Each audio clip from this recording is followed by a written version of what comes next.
Bueno, Diego, bienvenido a este primer capítulo de Fernando. Clapcast. La idea es, bueno, conversar un poco sobre lo que hemos visto inicialmente con lo que fue la campaña, las campañas para primera vuelta, lo que hemos visto por estos días, ¿cierto? Estamos en medio de este tiempo para segunda vuelta y de pronto lo que podemos esperar un poco más allá y todo esto muy relacionado a las tácticas autoritarias discursivas o cómo el discurso se modela normalmente durante estos tiempos y se desarrolla incluso durante los gobiernos y cómo esto llega a incidir también en las decisiones de los ciudadanos, en la polarización y en la discusión. La idea es que, pues conociendo su trabajo digital, su desarrollo en este proceso, pues también conozcamos un poco de su parte, su percepción, cómo lee un poco todo este contexto. Buenísimo, me encanta. Además, en mejor instante del año no se pudo haber tenido esta conversación porque creo que todos nos vemos de alguna manera, recibimos el coletazo de todo lo que se menciona y no, emocionado, gracias por la invitación. Conversemos, hagámosle. Claro que sí. Entonces, bueno, primero que todo, para comentar que las tácticas autoritarias discursivas vienen siendo, bueno, de hecho, el manual de tácticas autoritarias discursivas es un manual que fue diseñado por Movilizatorio, una organización en Bogotá que viene siendo un laboratorio de democracia e incidencia deliberativa. Y en este sentido, con Juan Federico Pino, que es un profesor candidato a doctor en ciencias políticas, desarrollan este manual en el que hacen un escrapeo, es decir, como una revisión de 14.000 tweets de precandidatos a la presidencia de mayo a octubre en el 2025, analizando todos estos mensajes categorizan 5 criterios en los que establecen cuáles son esas tácticas que utilizan normalmente los candidatos, sobre todo extremos, para lograr generar como este ambiente que hoy estamos viviendo mucho más fuerte, ¿no? Que es de polarización, de discusión pues, sobre los temas bastante agresiva y hostil. La idea es un poco analizar usted también cómo lo ha percibido en redes, cómo lo percibió en primera vuelta o antes de primera vuelta, cómo lo ha visto ahorita en este tiempo y usted qué cree que va a pasar después de segunda vuelta. Bueno, primero me parece buenísimo que haya sido el análisis basado en 14.000 tweets, precisamente Trinos, que es esa red que tiene tanta vileza muchas veces y la gente como que muestra bastante como de lo iracundo que puede ser, como que también la cantidad de cuentas falsas que hay desde donde la gente opina sin ningún tipo de censura. Entonces, si hay una red para analizar personalidad o maneras de pensar de la sociedad, yo creo pues que esa es genial que haya sido desde ahí, en donde precisamente me muevo también muy bien. ¿Y qué sentido yo? No, pues va basado en lo que se está diciendo, de la polarización tan tremenda.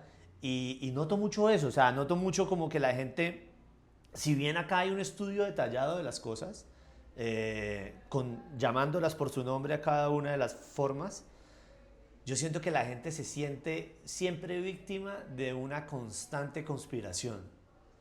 Y lo acusan a uno, que es líder de opinión, de ser uno de los conspiradores, ¿no? Entonces uno siente eso y siente que gran parte de los insultos que uno se lleva es porque uno está haciendo parte de un grupo determinado que se está encargando de hacer cierta actividad determinada que puede ser en este caso fustigar al candidato que les gusta. Pero a uno le pasa de todo. Entonces hay un grupo aparente de conspiración para atacar y no permitir que el centro pueda resurgir. No, resurgir no, surgir, porque nunca han tenido la oportunidad, ¿no? Y hay otro, y entonces se le ponen bravos y así. Y lo mismo pasa con la izquierda, lo mismo pasa con la derecha, con la ultraderecha, en fin. Entonces, entonces sí se siente como ese ambiente de la gente estar desconfiando del que sea que publique algo con la intención que lo hace. Y me parece que a veces es tan natural como decir, no, pues el man dice lo que piensa. No, la Exacto. gente no puede creer que la gente esté diciendo lo que piensa. Todo hace parte de un plan más grande. O eso es lo que se quiere plantar en redes. No, Diego, y que bueno, yo he venido siguiendo su trabajo desde hace varios años y para los que de pronto no lo conocen, Diego ha trabajado para medios como Vanguardia Liberal, ahorita de hecho hace parte también del equipo de Daniel Samper Ospina, creo que con Circombia. En el Notidani. En Notidani, sí, exacto. Semanalmente tengo mi sección ahí en el Notidani. Y yo creo que, pues, al tener, digamos, al ser usted un actor relevante en materia de medios y caricatura y demás, yo creo que también ha podido percibir quizás cómo se da el tema de la discusión o el ataque que se da sobre, digamos, las publicaciones que usted desarrolla, pero más allá, y bueno, en ese sentido quiero también mencionar que he percibido que usted es un actor imparcial, ¿cierto? Como puede identificar de pronto algunas cuestiones tanto de izquierda como de derecha, pues las publica, ¿cierto? Sin ningún, digamos, manteniendo su independencia y su criterio, ¿cierto? ¿Cómo ha percibido, digamos, en el tiempo lo que era antes de elecciones de primera vuelta, de conocer quiénes eran los candidatos, cómo se da esa interacción y cómo se da en este momento, sobre todo acercándonos a lo que fue la primera vuelta, en este momento que estamos como en el medio, ¿cierto? ¿Y cómo usted cree que va a ser después de segunda vuelta? No, pues es muy chistoso porque, digamos, antes de primera vuelta, pero inclusive antes de conocer a los candidatos, Es decir, si nos ubicamos en el 2025, 24, o sea, lo que ha sido este gobierno, el ejercicio de uno como caricaturista o hacer la sátira, ya sea desde lo escrito, desde el dibujo, desde los videos que hago, pues es un ejercicio contra poder siempre. O sea, es decir, no se cambia el arma, se cambia ese el objetivo. O sea, el arma siempre apunta hacia el mismo lugar, que es la casa de Nariño. El que llegue allá y se ponga en el blanco, pues a ese será el que se lleve la caricatura, el que se lleve esto, ¿no? El ejercicio de opinión, desde lo que yo hago, lo considero que debe ser así. Me parece que un caricaturista no puede ser gobiernista nunca, ni en lo local, ni en lo nacional, ni en nada. Entonces, la tendencia se pone muy chistoso porque los que lo odiaban a uno antes, entonces se alternaron los roles, Sí. ¿no? Entonces antes a mí me seguía, digamos, muchísima gente de izquierda porque la derecha gobernaba. La gente de izquierda, ya sea, de pronto ellos son radicales o no, pero digamos, encontraban en mi trabajo algo que querían ver y era que alguien criticara al gobierno, porque normalmente el gobierno trata de cooptar a los medios de comunicación. Entonces, que es que están enmermelados, que reciben pauta, esto, me encanta que haya alguien que lo critique. Entonces la gente decía, ese es el caricaturista.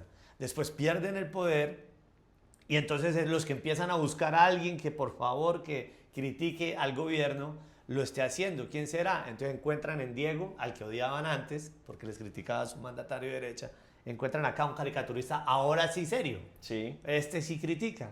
Y entonces nos hacemos amigos, digamos, digitales en el sentido que ellos son los que me pasan a apoyar y a defender. Y los que antes me defendían ahora me insultan. Ahora me dicen paraco, me dicen facho, me dicen nazi. Pues Petro también ha puesto estos adjetivos como ya sin ningún problema, ¿no? O sea, como que le quita la seriedad a las cosas. Ahora cualquier cosa es nazi, cualquier cosa es facho. Entonces, arrancan esos 4 años y empieza a sentirse el debate un poco, la tensión cuando ya se abre el abanico de candidatos y uno empieza también pues a hablar de la actualidad. Ya los que estaban muy felices disfrutando de las caricaturas contra poder entre los 4 años, cuando empiezan a ver que ahora su candidato recibe, digamos, el golpe de la caricatura, el golpe de la burla, ya no les gusta tanto. Entonces ya le dicen, siempre supe que igual era un guerrillero. Ajá. ¿No? Y era la misma gente que hacía un año estaba encantada con el trabajo. Entonces sí se empieza a sentir como la tensión en las redes, ¿no? La presión que hay de que cualquier cosa que se hable de cualquier persona, uno va a ser insultado o criticado por alguien, ¿no? Es la manera, claro que también es esa táctica de cancelación, Sí. que tiene que ver mucho con el tema, como la gente dice, ¿cómo lo achanto? Como el bullying en el colegio también. Sí, un sí, poco, sí, ¿no? de acuerdo. Entonces uno tiene que tener callo para eso, porque siento que la gente intenta siempre, ¿con quién lo acuso? Entonces, ¿a quién arrobo? ¿No? Entonces, con razón lo echaron de tal medio y arrobar es a ver si la persona cae en vergüenza. No entiendo cómo tal lo contrata, arroba el contratante, ¿no? Sí, es el bullying, ¿no? Es como... Intentar callarlo de alguna forma para que la gente cree que dice, si le digo esto, seguro con esta ya no vuelve a decir nada. Y sobre todo que yo siento que, claro, o sea, que apelan como a atacar a la integridad de la persona, ¿cierto? O sea, más allá de las ideas, y Total. usted acaba de mencionar, de hecho, dos tácticas que son, digamos, que fueron categorizadas en este proceso de movilizatorio. Una es como nosotros contra ellos, y es básicamente esa división que está muy enmarcada ahorita en lo que ha sido el desarrollo de esta contienda, sobre todo, en donde vemos dos extremos muy marcados, ¿cierto? Con unos discursos bastante fuertes, y yo creo que análisis previos que hemos hecho es que quien se puso la camiseta, digamos, en sacar la campaña adelante de la izquierda un poco fue Gustavo Petro, ¿no? Sí. Y como estos tweets en los que usted dice, por ejemplo, se mencionan a los otros como nazis, ¿cierto? Llevan también a, digamos, a generar una división, exacto, en la que al otro simplemente se le ve como el enemigo, porque todos tenemos, yo creo, muy claro qué representaron los nazis, ¿cierto? Qué representa el fascismo en lo que fueron los años 70, ¿cierto? Y años atrás. Y en Latinoamérica sobre todo, pero ahorita siento que es volver de pronto a ese discurso cuando realmente no sucede de esta manera. Incluso muchas personas me han dicho como volvimos a la Colombia antes de Pastrana, y yo digo, pero para nada. Porque uno mira los datos Y fuertes. buscar esos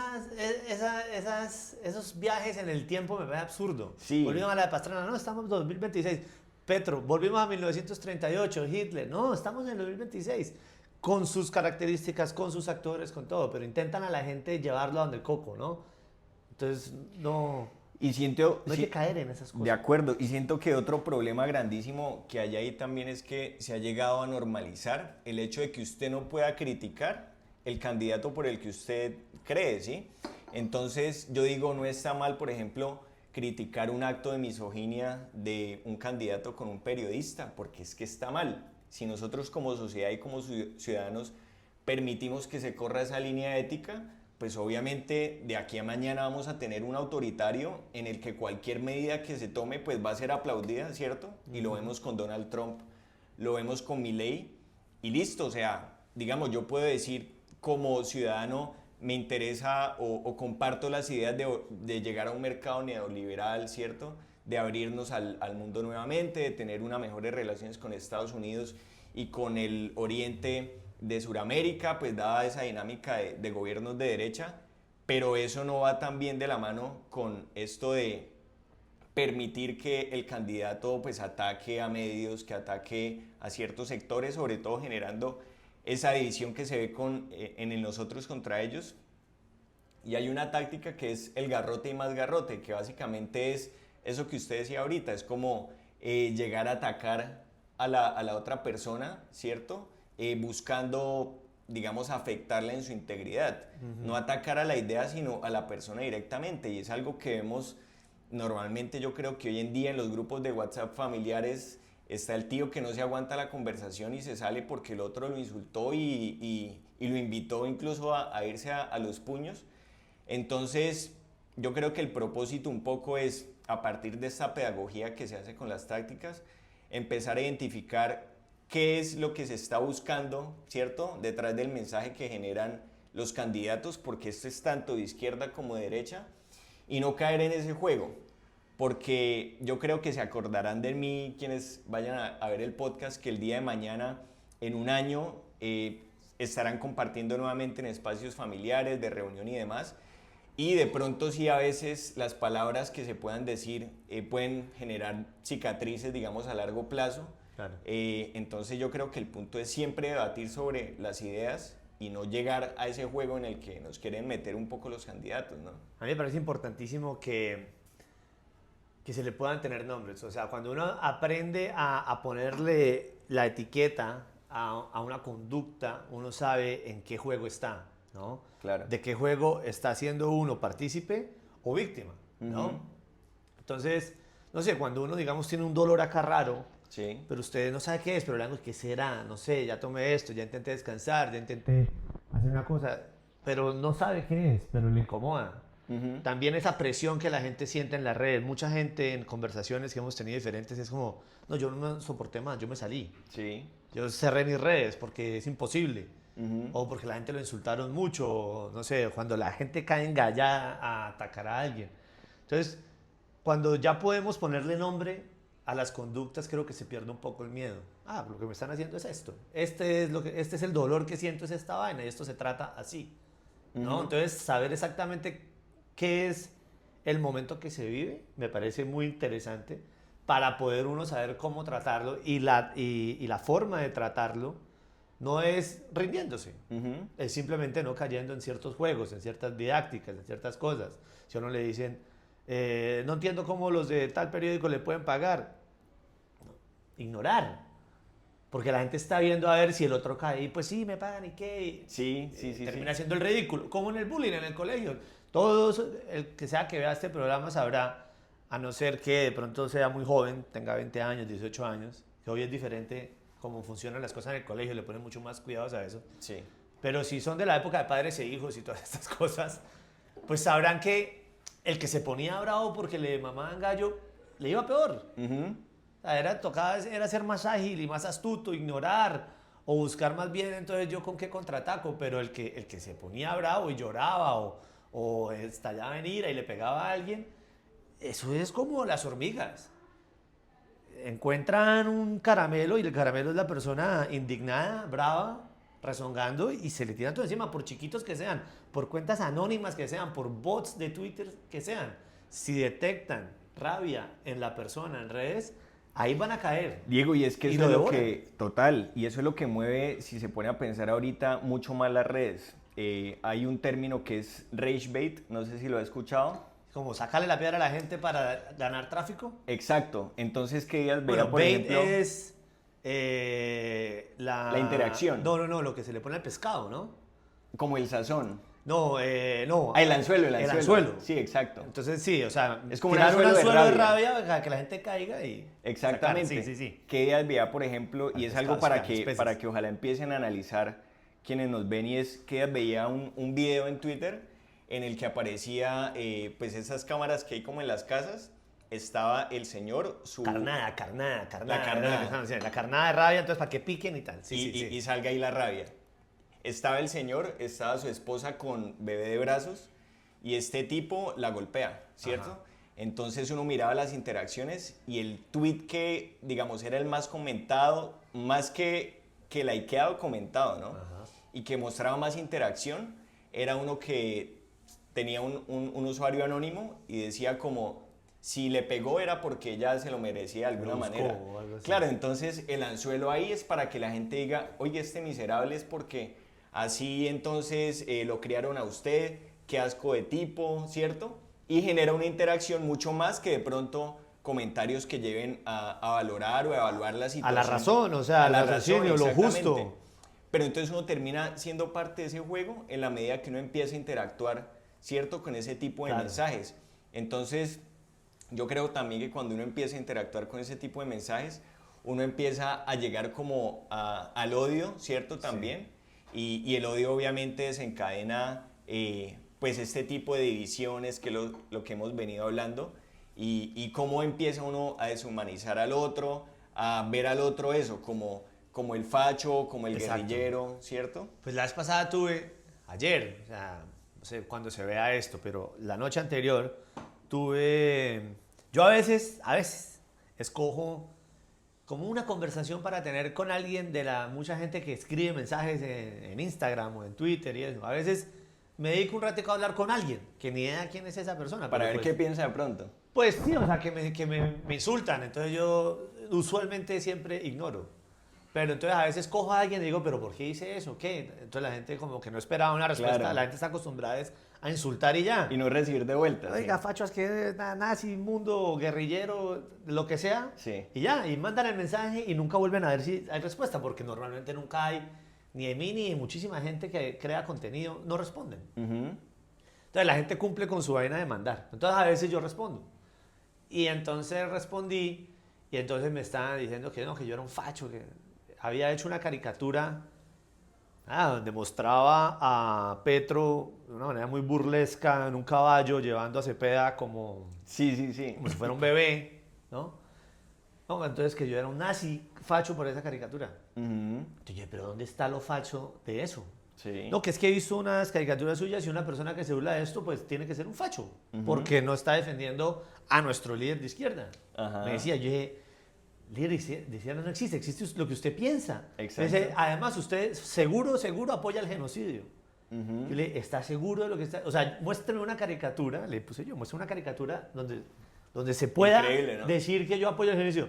No, es que no tengo que buscarlo, yo sé, porque es que si usted está burlando de Petro, usted fijo apoya el genocidio. Hace parte de ese grupo. Ya, Exacto. y él se siente de este lado. Él dice, nuestro bando es este, y el que sea que se burle de nuestro líder religioso, político, fijo, es todo esto también. Sí. Y la gente no se toma a veces el tiempo de revisar. Obviamente, ¿cómo terminó la conversación? Terminó en decir, bueno, está bien que tenga posición, pero nosotros tenemos que defender nuestros ideales y nuestras... O sea, él dice, prácticamente se despidió siendo muy honesto en decir, yo soy un soldado de esta vaina y pues asumí que usted tal cosa, pero yo le dije, listo, de todas maneras, cuando tenga un tiempo, búsquese la caricatura donde yo apoyo el genocidio y Sí. me la manda. Y ya nunca me volvió a responder porque no existe semejante cosa. ¿Cómo uno va a apoyar Claro. algo así? Entonces, la gente termina metida en esos ejércitos, Ujú. ¿no? Sin darse cuenta. Porque salen allá y lo escuchan y que todo el mundo arenga sobre esas vainas y van adaptando una personalidad casi que como volver a nacer. Diego, y que ahí pasa, digamos, otra de las categorías que es como la niebla informativa, que básicamente es como una saturación, ¿cierto?, de cierto tipo de mensajes que lleva a desdibujar justamente lo que hay detrás de todo el contexto, ¿no? Entonces, y eso obviamente es un juego en el que caen normalmente las personas que se plantean también como estas cortinas de humo, ¿cierto? Por eso como esa niebla, y como noticias que a veces son tan irrelevantes realmente para lo que tiene que ver con el desarrollo del país, como chismes de pasillo, que vieron a Petro haciendo esto, que vieron a Abelardo haciendo esto, sacan de contexto lo realmente importante, entonces la gente vuelve y llega a ser como producto y hace parte de un juego en el que se atacan sobre nimiedades, o sea, sobre cuestiones que realmente no son relevantes para lo que realmente nos debería importar como país, ¿cierto? Sí. Tema de la camiseta de la selección Absurdo. Colombia, Mire ¿cierto? todo lo que pasó con el presidente y que salió que en Panamá, que con un travesti y que el vestido de azul y por mucho tiempo, entonces ese fue el tema, que la pareja de Petro, que quién es, él tampoco desmintió, nunca. Y ahora 1 año, 2 años después, entonces se sabe que no era un travesti, que era una persona con nombre y apellido, una mujer, a la que entonces ahora sí se supo algo relevante, no las nimiedades de antes. Sí. La orientación sexual de cualquier persona es absolutamente privada y absolutamente Irrelevante. sí. irrelevante y también inofensiva para ¿qué pasa? O sea, no le hace daño a nadie lo que la gente quiera hacer con su identidad de género. Entonces, bueno, eso X, no pasa nada. Entonces, pero entonces, ¿qué salió? Ah, que la famosa, que no era el travesti que decían antes, es tal persona con nombre y apellido, cuyo patrimonio, desde que sale con el presidente, sí se aumentó como en 700 millones de pesos, y fundaciones, y vainas, y contratos, y de todo. Esas son las cosas que sí deberían importar. Eso es lo realmente En importante. donde la prensa sí claro. podría decir, no, averigüemos quién es la persona real, y este es el tema del que se habla. Ujú. ¿Por qué? Pues porque el presidente sí estaba representando al país en Panamá, no fue que lo filmaron allá en su casa. Sí, sí, sí. Había ido a Panamá en representación de Colombia, entonces sí se podía hablar del tema. Pero se quedó en que si no, que si le gustan los travestis, que si no, que si la sexualidad, pero lo importante nunca se hizo y ya estaba sucediendo. Ajá. O sea, mientras vimos ese video todo Colombia, el del vestido azul, ya por ahí estaba aumentando el patrimonio de esa persona de manera desbordada. Sí. Y de eso nunca se habló. Bueno, por lo menos uno llevó a lo otro, ¿no? Uno llevó- pero sí. esa sensación, vea, y es que esto que usted acaba de mencionar, ahorita ni siquiera se habla mucho. Y es lo realmente importante. Sí, o no, sea, la gente dice, uno "Ay, no, debería yo quería pensar- dar el chisme de lo Claro, de-". o sea, uno debería pensar incluso ahorita, los medios deberían estar titulando eso, pero como la discusión ahorita es la segunda vuelta del Mundial y eso, o sea, nos lleva a comprender también qué es lo que busca la gente al final del día como en la interacción con clics, ¿cierto? Y cómo, sobre todo los que están atrás, quieren que se manejen unos temas que para ellos son relevantes acorde, digamos, a los tiempos, ¿no? Ajá. Porque claro, es un hecho de corrupción, pero la gente de pronto no comprende muy bien cifras y dice no, si nos vamos más bien por el tema de que ahorita Cepeda pues está haciendo esto y esto y lo que fueron sus papás como JP salió hablando ahorita en el Congreso que los papás de Cepeda eran unos sinvergüenzas Entonces, claro, eso genera otro tipo de interacción, pero no lleva a ver realmente el trasfondo, ¿cierto? Lo realmente importante, sino otras cosas. Y Diego, quería también comentarle, no sé si lo ha analizado así, los últimos gobiernos en Latinoamérica, más o menos desde el 2010, suelen tener como este efecto pendular, ¿no? Entonces, las oposiciones son las que normalmente llegan al poder también, ¿cierto? Sí. Y es una lectura que yo creo, y hacíamos ahorita antes de estar en cámaras, sobre lo que podemos llegar a esperar en Colombia, pero sobre todo lo importante ahí es cómo este juego de las tácticas autoritarias y del discurso y de las redes sociales sobre todo, pues llevan a que el mensaje cale de manera diferente y termina también afectando la democracia. Entonces, anteriormente se hablaba de una luna de miel, ¿cierto?, de los gobiernos que eran los primeros 100 días, que ahí en los primeros 100 días los gobiernos salían con la camiseta y con todo el orgullo diciendo logré esto, esto y esto, y la gente aplaudía contenta, y de ahí de pronto se empezaba a bajar o... Petro con su gabinete espectacular y, sí, exacto, y diverso, y lo que lograron, de todo sí. el mundo. Sí. Pero pues las redes sociales ahorita generan un efecto en las emociones, y es que las discusiones se reduzcan tanto, ¿cierto?, que simplemente... o más bien, que generen tanta emoción que estos tiempos de luna de miel se bajen a unos 15 a 20 días.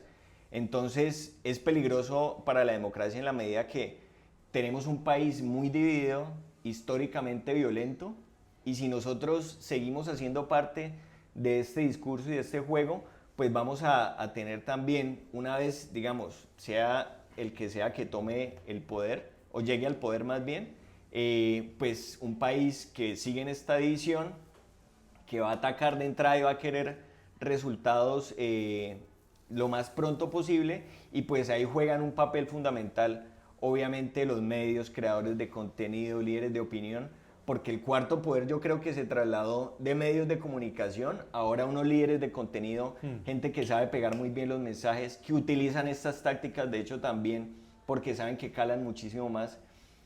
Con un estudiante, porque bueno, yo soy docente en ciencias políticas, este estudiante trabajó un aplicativo que hacía también un scrapeo de mensajes, y tomó un líder de opinión de, no voy a decir qué facción, pero básicamente una persona que está atacando con groserías fuertemente a la oposición. Y lo que veíamos básicamente es que casi el 90% de sus mensajes caían en todas las tácticas autoritarias discursivas. ¿Por qué? Porque genera más interacción, porque la gente dice, sí, está bien que ataque al otro, y en un país tan polarizado, pues llegar... O despierta ese personaje oscuro que todo el mundo tiene adentro y pues por decencia no lo saca. Entonces cuando ve que alguien sí lo hace, uy, me gusta esa persona. Claro, y el problema ahí es que empezamos a elegir no desde las ideas, como usted decía, sino desde las emociones básicamente, porque es más fácil cuando uno dice... Me siento perteneciente a este grupo, ¿cierto?, que se pone la camiseta de cierta forma, que muestra y proyecta como pues una división, ¿cierto?, como unas ideas muy marcadas, pero al final del día vemos que incluso las discusiones no sean sobre temas relevantes, sino sobre quién quiere subir el empleo, ¿cierto?, pero es un mensaje así escueto, o sea, sin cifras, sin un respaldo técnico. Y pues todo esto al final del día termina llevándonos también a elegir personas que logran, digamos, caer en ese tipo de mensajes en los que no se mira lo sustancial, ¿cierto? Y cuando llegan los gobiernos, normalmente no se termina gobernando para lo que debe ser, sino se termina cayendo como en ese simple juego de la división, de no escuchar ni ver las ideas, y tenemos los candidatos lamentablemente que hoy vemos. Ojalá, obviamente, pues uno espera siempre lo mejor del país, sobre todo que la gente sea consciente de todo lo que implica no llegar a este juego, y ahí quiero tocar, digamos, la última táctica, que es del dicho al golpe, porque... No, pero yo antes sí quiero decirle... Sí. De lo que usted acaba de decir, de lo de que el cuarto poder, como ahora el grupo es más grande, ¿no? Ya no son solamente los medios de comunicación, sino los creadores de contenido, los que opinan a través de las redes con miles y cientos de miles de seguidores. Ahí sí yo quiero sacar la banderita del humor, de la importancia de lo que nosotros hacemos desde la sátira, sí, ¿no?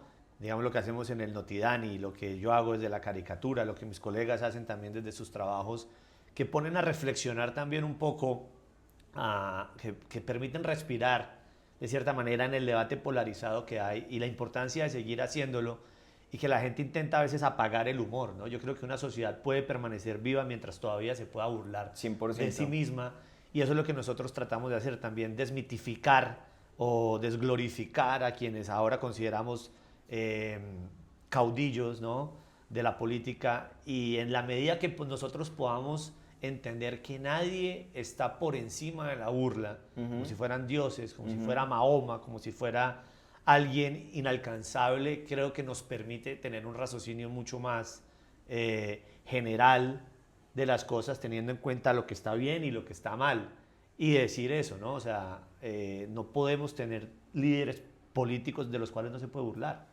De acuerdo. Eso sería como el fin de la armonía en la democracia. Entonces, la capacidad de burlarse de los caudillos y de nosotros mismos también. Eso es una manera como que la sociedad puede continuar respirando para oxigenar todo ese odio y tácticas de lo que estamos hablando. Es importantísimo, y pues la invitación también a los que quieran unirse al mundo de la caricatura, de la sátira, de escribir, de guiones, de hacer reír a través de la reflexión, me parece que es clave en una sociedad para poder seguir avanzando, contrarrestando todo este tipo de tácticas de las que estamos hablando. Además que falta una importantísima, ¿no? La de... Del dicho al golpe, así es. Pero, digamos, mi punto no era sobre todo por quienes generan humor, y ahí lo comparto 100%, el humor siempre debe tomarse como tal, ¿cierto? Nunca, de hecho, pues hay un programa muy famoso que es este Fox News, ¿cierto?, en los que tocan temas muy crudos, a veces los tocan de una forma en la que muchas personas se sienten muy afectadas, pero a veces uno queda como en esa niebla informativa de la saturación de noticias del día a día, que no entra a reflexionar sobre realmente el trasfondo que trae esas noticias, el nivel de violencia que hay en el país, ¿cierto? Y a veces cuando uno escucha a estos personajes hablando desde el humor sobre estas cosas, uno entra a reflexionar mucho más allá, porque es como si metieran el dedo en la llaga, ¿cierto? Y uno dice como, oiga, estamos muy mal como sociedad. Y se hace justamente a partir del humor. Pero mi punto es que yo siento que estamos como en un medioevo de las redes sociales. La gente no sabe interactuar. O sea, es como si yo me parara al lado de usted en la calle y le pegara un putazo, ¿cierto? Porque simplemente, pues, pienso así de usted, pero no está bien. Y eso pasa porque, digamos, socialmente ya sabemos cómo comportarnos en las calles, pero no en las redes sociales.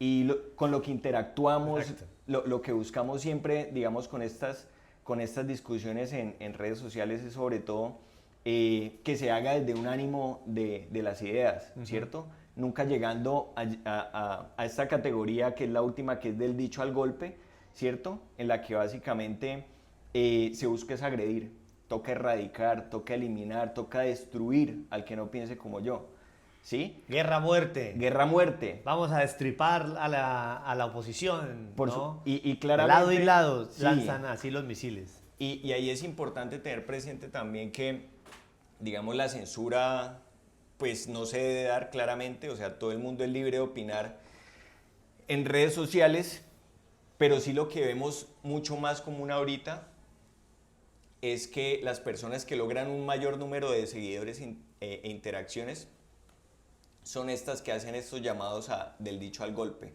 a atacar al otro, ¿cierto?, a destruir al otro, porque en un mundo tan polarizado, el que se toma ese liderazgo de yo sí voy a ser el que lo va a insultar, y aquí está de pronto el que, uy, yo no me atrevo a insultar, pero sí, se toma ese liderazgo, pues le doy un like, interactúo, sí, de acuerdo, sí, hay que poner orden en las cosas, pues termina siendo parte de una división muy clara que también se da, y sobre todo en un contexto bastante violento, pues es importante tenerlo presente. Yo creo que el mensaje un poco al final es ver y sobre todo reflexionar sobre a quienes estamos siguiendo, a quienes le estamos dando como una representatividad en redes sociales, sobre todo en la medida que son personas que pueden hacer parte de este juego de las tácticas autoritarias y que pueden llevar a una división.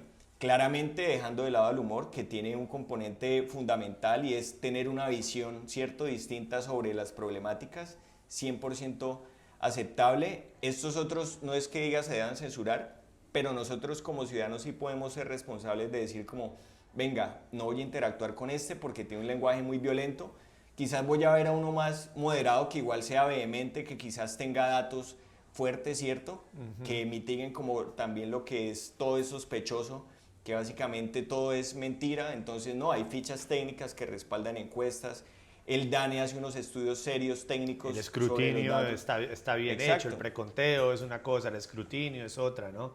Hay que venderle a la gente la idea de si ganamos fue a pesar de que nos, o sea, fuimos tan arrechos que Sí. logramos vencer el fraude que nos estaban haciendo. Y si perdemos, entonces fraude, porque lo canté desde antes. Exactamente. Entonces gana con cara y con sello, ¿no? Así es. Entonces si gano acepto y si pierdo no. Es absolutamente absurdo, ¿no? O sea, Sí. a un niño, al que sea que esté educando a un niño que tenga esa actitud, se le regaña porque no puede ser así en la vida. Sí. Hay que saber ganar y saber perder también, ¿no? Exactamente. Pero es crear esa cosa, ¿no? Entonces, si gané, es porque el pueblo me quiere, pero si perdí, es porque tengo a la prensa en contra. Entonces, siempre es víctima o absolutamente glorioso. Nunca es un ganador, ¿no? Entonces, gana a pesar de que todos lo tienen en contra. Y eso es una narrativa totalmente engañosa. Y es absurdo. Y usted mira en Latinoamérica cómo son, de hecho en Estados Unidos, los presidentes siguen siendo oposición aún estando en el poder, porque es que es muy fácil decir como, es que tengo al sistema en contra mío, tengo a la casta en contra mío, tengo a la prensa, al status quo, al establecimiento en contra mío, y para mí va a ser muy difícil sacar este gobierno adelante. Entonces, si nada funciona, es porque el establecimiento no permitió que yo pudiera desarrollar. Pero no me dejaron, sí. Exactamente. Entonces, hablemos de constituyentes, ¿cierto?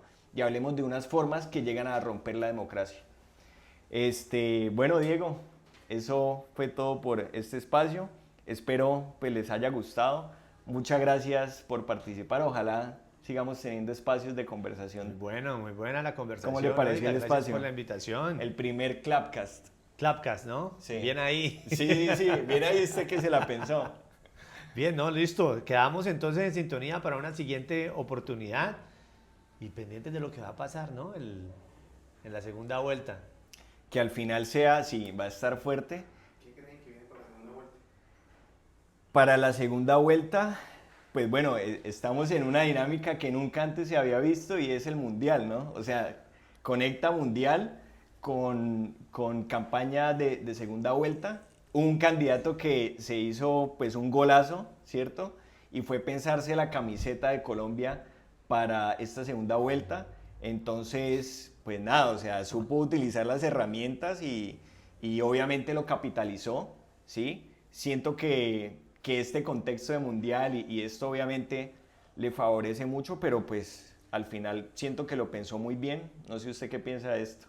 Yo creo dos cosas y al final queda en nada, porque una es que no creo que el petrismo vaya a tener la suerte que tuvo en las elecciones pasadas de contar con un candidato en segunda vuelta como Rodolfo Hernández tan atípico y tan disparatado que terminó prácticamente arrepintiéndose de haber participado en política como no, segunda vuelta, no, yo en realidad no quería ser presidente, hágalo, coja la presidencia, prácticamente eso fue lo que el país vio. Entonces, dos Rodolfos Hernández no creo que se le presenten a un movimiento como el petrismo en dos elecciones seguidas, una después de otra. O sea, contamos que en segunda vuelta nuestros dos rivales fueron siempre unos locos. No, no creo que eso vaya a pasar en esta. Pasó la pasada, eso es como el cometa Halley. Nadie va a aprovechar el papayazo, pues, o la oportunidad de la vida de haber pasado a segunda vuelta. Sí. Eso por un lado. Y por la otra, me preocupa también, por supuesto, lo que puede hacer un gobierno en ejercicio de sus funciones legales y sus capacidades non santas, ¿no? También vimos cómo en el gobierno de Santos, cuando se les iba saliendo de la mano en la primera vuelta contra Zuluaga, después voltearon todo en segunda vuelta y lograron voltear un resultado adverso, ¿no? Sí. Porque era un gobierno que se quería quedar. Cuando Duque no lo vimos tan así, ¿no? Duque se iba a ir y uno no sabía bien, sí, que el uribismo tiene que Fico, que esto, pero Rodolfo no hacía parte de eso. Así el petrismo quisiera decir que Rodolfo era el del uribismo, ¿no? Entonces como que uno no veía un gobierno como con tantas ganas de que es que tengo que continuar yo. A Duque como que, chao. Pero con Santos uno sí lo vio. Santos pues estaba reeligiendo. Entonces él sí quería quedar. Iba a utilizar todo lo que el Estado le permitía utilizar y no le permitía utilizar, yo creo. Y la ganó la segunda vuelta. Y ahora vemos un gobierno que sí o sí, con todas las ganas y vehemencia y casi que no se quiere soltar de esa silla del poder ni por el berraco, Sí. va a intentar quedarse. Ajá. Entonces hará muchas cosas que veremos y muchas cosas que no veremos y que pueden hacer también la diferencia en una segunda vuelta de definir el futuro del país. Entonces, de acuerdo. Si usted me dice conclusión, pues pucha, conclusión está muy difícil darla. Siento las dos cosas así tan fuertes de lado y lado. Entonces ya veremos a ver qué pasa. No me atrevo a decir aún, pero siento que por un lado no se vuelve a repetir un fenómeno como el de Rodolfo Hernández Sí. y por otro lado el músculo del Estado es muy fuerte. Entonces veremos a ver qué pasa. Para mí fue un poco en cambio, o sea, para mí Rodolfo lo vi como un conejillo de indias de lo que era un outsider, ¿cierto? Él muy auténtico, claramente, como fue en su alcaldía y lo que logró mover en redes, ¿cierto? Pero para mí Abelardo sí viene siendo un producto muy bien pensado y muy bien elaborado, ¿cierto? Sobre ese outsider que vemos reflejado también en otro tipo de representaciones a lo largo del continente. Y sí creo, a diferencia suya, que ahorita lograron materializar y capitalizar, como le decía hace un momento, el tema de la camiseta en el Mundial, el tema de las redes sociales muy fuertemente, a diferencia de lo que se ve con Cepeda. Entonces, haciendo un análisis sobre todo de lo que ha pasado en los últimos años en materia de ese efecto pendular en los gobiernos, siento que muy seguramente va a ganar Abelardo. No sé si tan cerrado como lo están mencionando ahorita algunos medios. Keiko. Sí, dicen que Como por ahí Perú, entre Inter. 500.000, 600.000. Siento que puede estar de pronto un poco más alta esa brecha, pero pues bueno, nos veremos de pronto en el futuro ¿Saldrá para esa esto antes de conversación. elecciones? No sé, ¿sí? No sé, Dios mío, si sale sí, pero si no hay que tener en cuenta que 17 millones de colombianos no votaron en la primera vuelta. 17 millones. Sí. O sea, si los 17 millones se hubieran puesto de acuerdo, pueden ponerte presidenta a Sondra. Sí, sí. A Roy, a lo que quisieran. O sea, todavía hay una gran parte que puede decidir, que decide que otros decidan por ellos. Entonces me parece que ojalá cada vez se puedan hacer trabajos para que la gente entienda que el poder lo tiene realmente en el voto y que ojalá bueno, al revés, ojalá baje ese porcentaje de abstención que nos hace acuerdo. mucho daño a la democracia. De acuerdo. Perfecto, bueno Diego, muchas gracias nuevamente y listo, con esto cerramos el primer Clapcast. Hablamos.